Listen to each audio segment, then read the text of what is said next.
Perception about this right here, a discus, is that everyone wants to try to throw it like a frisbee, and I'm going to tell you that doesn't work. And my friend Harry here is going to demonstrate.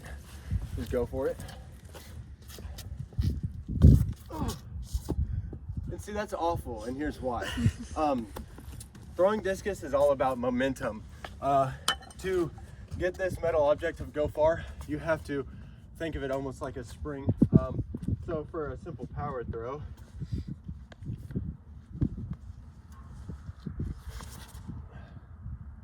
it's all about just building the momentum from all the way back here and bringing it forward through to get that throw that you want. In my demonstration, I'm going to show you how to not only power throw like I just did, but spin throw to make your throw go even further. For a power throw, I like to get my feet just a little bit wider than shoulder width, but you're also gonna have your right or back foot, whether you're left or right-handed, it varies. The back foot just a little bit further. So whenever you go, you open and you'll be able to face towards the ring. So whenever I'm here, I'm gonna open towards the ring. Now, a lot of people, whenever they wind back to actually throw, they wanna bend this leg really far and get down like that. I think of it as like what a wide receiver would do. They have just a slight bend in the knee and they keep that chest up because they want to sprint off. You want that explosive power in your power throw as well. So you get here, your shoulder width with your back foot a little bit further, then you get in that wide receiver stance and you put that arm all the way up so you can make a U pattern to get that discus to go up at close to a 45-degree angle, because you want it to have carry, because you want it to almost rainbow. The more rainbow you get, the further it's gonna go, unless if you just shoot it straight up in the air. So, like so. And that is a power throw. Now to a spin throw. A spin throw is a lot more complicated and takes a lot more time to learn than just a regular power throw. For a spin throw, you're gonna start out the back, again shoulder width. And that's the easiest part. Then you kind of get set, kind of like a power throw again, but you're not gonna just immediately throw it because you wanna end up at the front of the ring.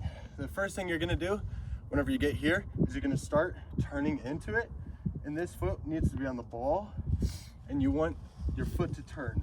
What the foot turning is gonna do is it's gonna allow you to get your body over, so then you can get your right foot to sweep into the middle, which will then end up with that back to the power throw.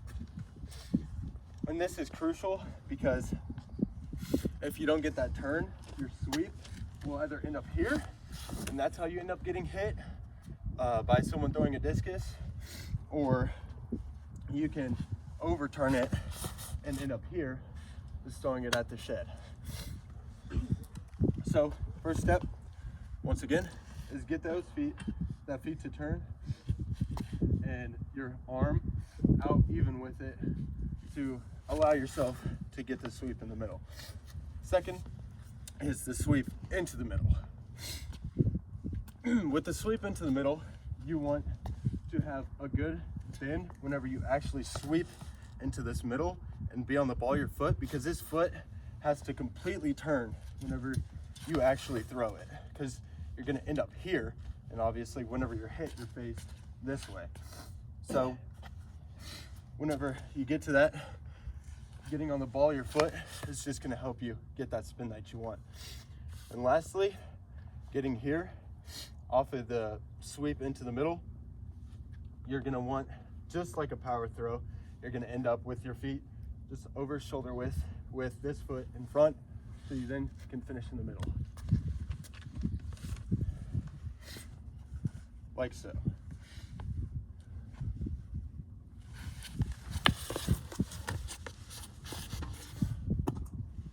And for all of that to come together and work, it takes a long time to work on every single detail, because that is just a short version of how much time and effort you have to take to actually learn this throw. I could have Harry come here and try to do the exact same thing, but I'm probably not, because he would probably end up throwing it somewhere where we don't want it to be thrown. with that, learning discus is a good skill to learn because not only does it teach you patience, it teaches you to focus on every single little detail.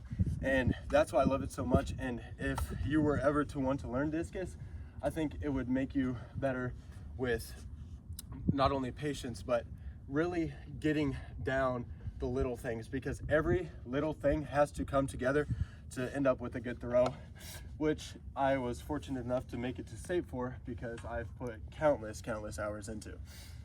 So one last throw. And that is it.